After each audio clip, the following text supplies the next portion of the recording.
Next, we're going to be cleaning the screen. There's two ways to do this, one for the amateurs, one for the pros. There's little itty bitty plastic wheels that help this thing slide along the bottom. If you're not used to doing this, just leave the screen on when you clean it. So first you're going to want to use your soft brush to get off the majority of the dirt. We don't want that dirt turning into mud.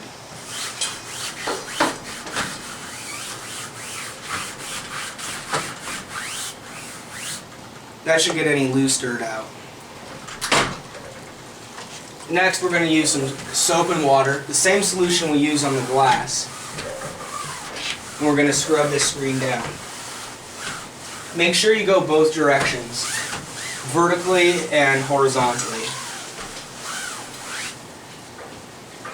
Now, we can either let this air dry, but that can leave some soap residue on it. So what I like to do is take my towel, not the glass towel, and flick it out.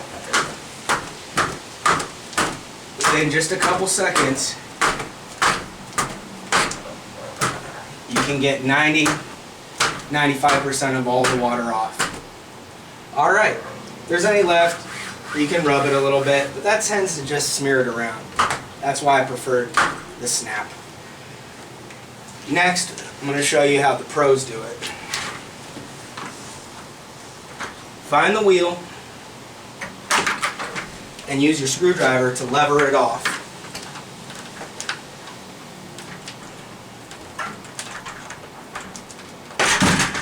They are spring-loaded, but there is a trick to it. This will enable you to clean the back side of the screen. Again, vertically and horizontally. Again, tap the screen out.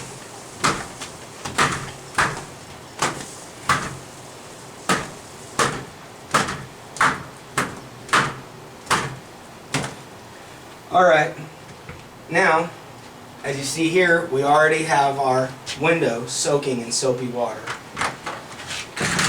Let's put the screen on, and then we'll get to the cleaning of the glass. I hold it up with my toe. That lets me have space to lever the wheels back into position. There you go. Ready for step number 3, cleaning the glass.